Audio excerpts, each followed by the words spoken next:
Assalamualaikum warahmatullahi wabarakatuh. Pada kesempatan kali ini, saya akan menjelaskan materi pertemuan 1-7 untuk memenuhi tugas dari ujian tengah semester pengantar arsitektur.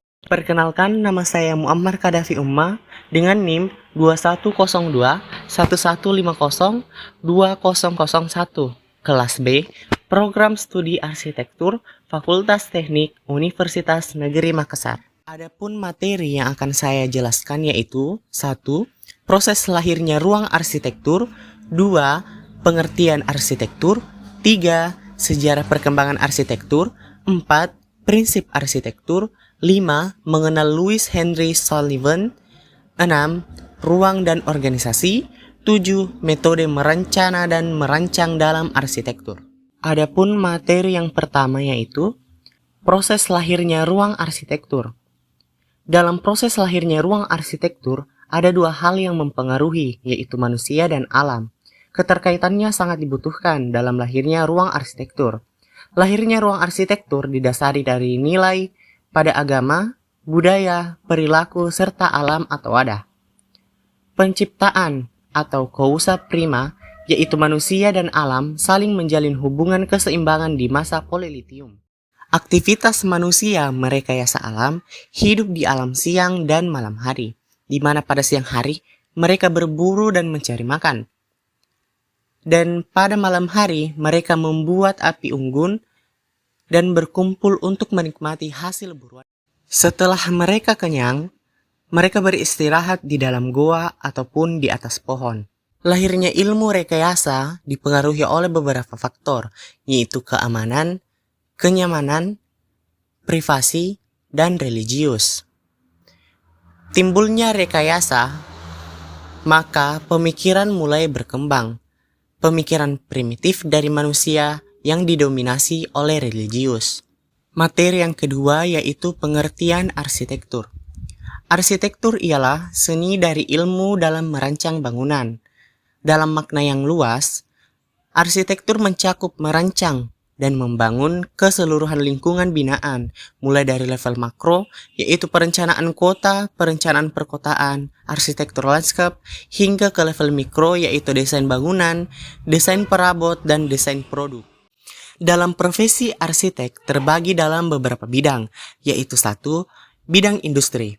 Dalam hal ini, keterampilan yang harus dimiliki oleh seorang arsitek adalah mengembangkan rencana desain dengan mengacu pada struktur bangunan dan selalu menjaga ukuran, besaran ruang, dan batasan lainnya. 2. Bidang desain komersial. Biasanya, arsitek di bidang ini banyak bekerja, baik di lapangan maupun kantor. Tugasnya termasuk mengatur pertemuan dengan para pengambil keputusan. Dan bisa saja, arsitek yang terlibat di sini lebih dari satu, karena lingkup proyeknya yang berskala besar. 3. Bidang desain hunian. Pada bidang ini dibutuhkan kreativitas yang tinggi untuk bisa memenuhi permintaan klien yang cenderung ingin memiliki hunian yang estetis dan unik. Selain memenuhi keinginan personal klien akan nilai estetika, arsitek di sini juga harus fokus dalam merancang desain, bangunan, dan memenuhi spesifikasi yang diminta. 4. Bidang perencanaan taman atau lanskap. Pada bidang ini mencakup desain berupa area luar bangunan seperti taman dan kebun. Selain bekerja sama dengan kontraktor lanskap, arsitek di sini juga berkoordinasi dengan pihak tata kota untuk mengikuti rencana pengembangan kota yang bersangkutan. Yang jadi fokus arsitek adalah struktur, aspek kelayakan, dan dampak bagi lingkungan, termasuk tentunya aspek keindahan dan fungsinya. 5. Bidang desain green building. Pada bidang ini, desain bangunannya fokus pada pendekatan ramah lingkungan atau green building, menggunakan material dan fitur-fitur yang ramah lingkungan, serta menghindari desain yang berpengaruh buruk pada lingkungan. Dalam membuat bangunan seperti gedung perkantoran, kompleks hunian, dan lain-lainnya, selalu mempertimbangkan keselarasan dengan alam dan lingkungan. Adapun materi yang ketiga yaitu sejarah perkembangan arsitektur. Sejarah arsitektur juga dikaitkan dengan penemuan, pemahaman, dan penjelasan masa lalu. Perbedaannya terletak pada sifat bukti yang tersedia dan teknologi yang dikembangkan untuk mengevaluasi bukti tersebut. Tantangan terbesar ketika mempelajari masa lalu adalah di mana kita mendapatkan banyak informasi dan isu-isu apa yang penting atau tidak. Sejarah arsitektur tidak memiliki subjek statis seperti cabang sejarah lainnya. Interpretasi sering berubah sangat radikal karena adanya bukti baru dan perspektif yang berbeda, dan selanjutnya menunjukkan pegangan kecil pada prinsip-prinsip arsitektur yang sehat. Sebagai arsitek, berusaha untuk mengembalikan akar arsitektur mereka ke arsitektur Romawi klasik. Ini berkontribusi pada pemulihan pemahaman dan apresiasi arsitektur abad pertengahan yang dikenal sebagai rekonstruksi gotik.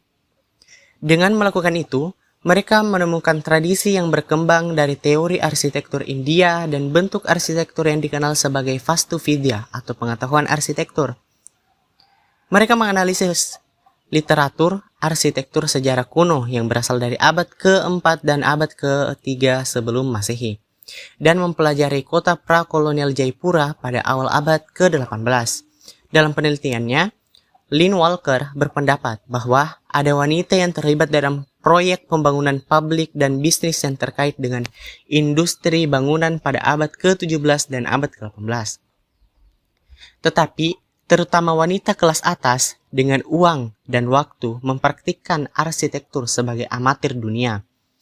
Gagasan bahwa arsitektur berkembang dan bangunan tua lebih baik dari sebelumnya yang meresapi banyak tulisan tentang arsitektur di abad ke-16.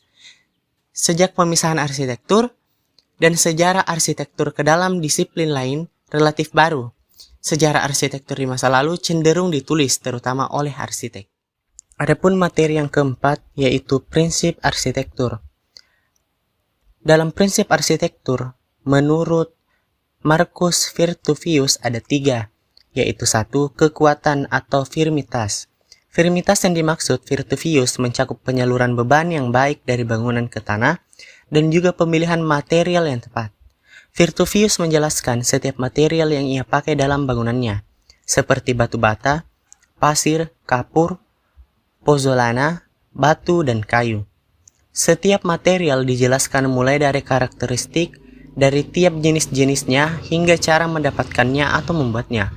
Kemudian, ia menjelaskan metode membangunnya atau konstruksinya. 2. Fungsi atau utilitas. Pada utilitas, yang ditekankan adalah pengaturan ruang yang baik, didasarkan pada fungsi, hubungan antar ruang, dan teknologi bangunan atau pencahayaan, penghawaan, dan lain-lain sebagainya. Pengaturan seperti ini juga berlaku pada penataan kota, misalnya di mana kita harus menempatkan kuil, benteng, dan lain-lainnya di ruang kota. 3. Keindahan atau estetika atau venustas.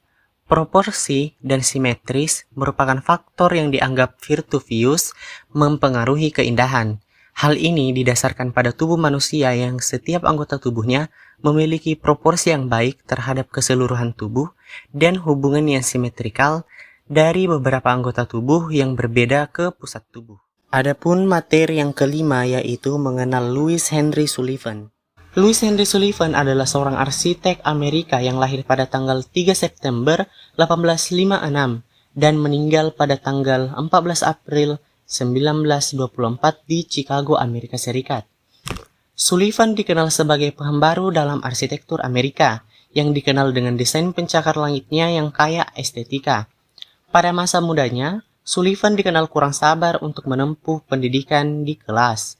Dia hanya menempuh setahun pendidikan di Massachusetts Institute of Technology, tempat ia menempuh pendidikan bersama William Ware, arsitek yang bertema High Victory Gothic pada tahun 1873. Sullivan bekerja di Philadelphia dan menghabiskan waktunya sebentar untuk bekerja di kantor Frank Furness, seorang arsitek Amerika. Dia berpindah ke Paris dan di situ ia bekerja di École des Beaux-Arts. Adapun beberapa karya Louis Henry Sullivan yang dapat dilihat pada gambar yaitu pertama, Department Store Skelly Singer dan Mayer di Chicago.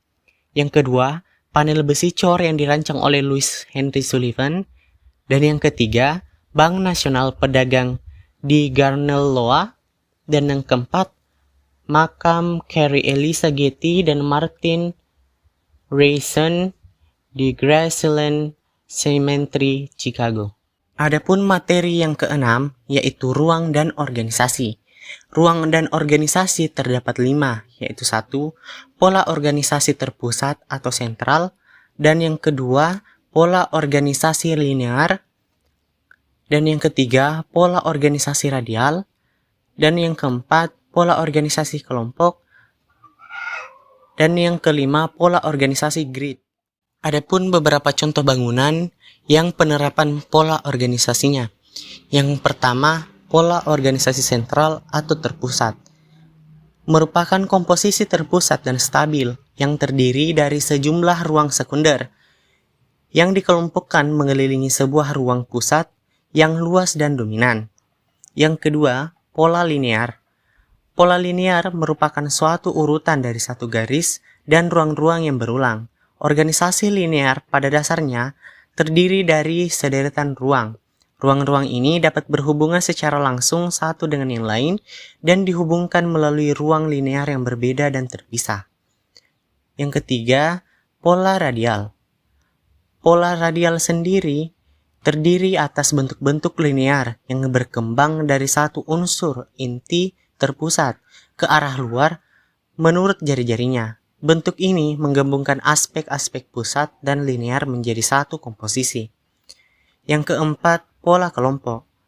Pola kelompok sendiri, jika organisasi terpusat memiliki dasar geometri yang kuat dalam penataan bentuk-bentuknya, maka organisasi kelompok dibentukkan berdasarkan persyaratan fungsional seperti ukuran, wujud, ataupun jarak letak.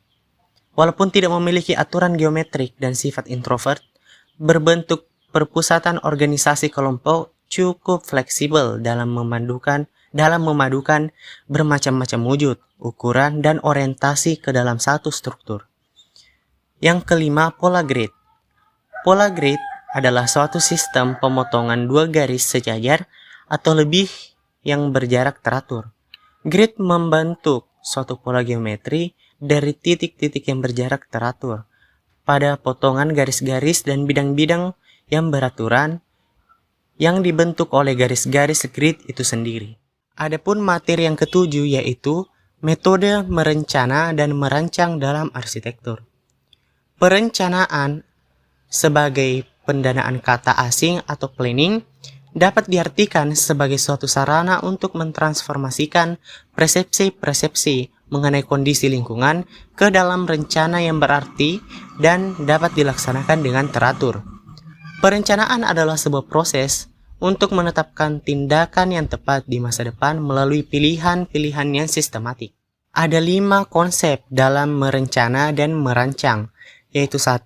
Konsep analogi, 2. Konsep metafora, 3. Konsep esensi, 4.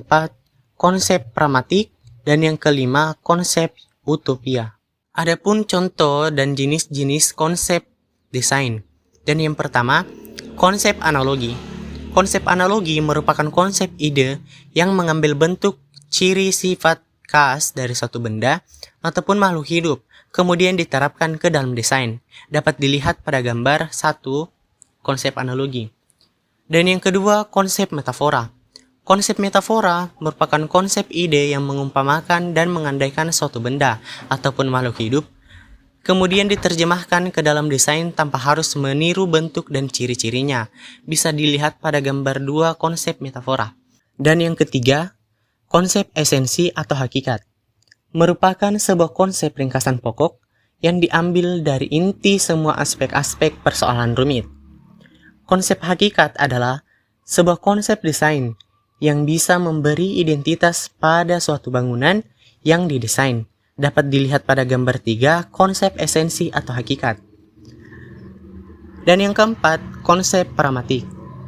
Konsep ini merupakan sebuah konsep tanggapan langsung dari pemecah persoalan-persoalan rumit yang diprogram perencanaan desain agar nanti tidak timbul sebuah masalah, dan dapat dilihat pada gambar keempat konsep pragmatik. Dan yang kelima, konsep utopia atau cita-cita. merupakan sebuah konsep yang dicita-citakan arsitek melalui berbagai macam penelitian yang panjang guna untuk mewujudkan desain ideal untuk masa depan. Dapat dilihat pada gambar 5 konsep utopia. Mungkin hanya itu yang dapat saya jelaskan. Apabila ada salah kata dan salah ucapan, mohon dimaafkan. Sekian dari saya. Assalamualaikum warahmatullahi wabarakatuh.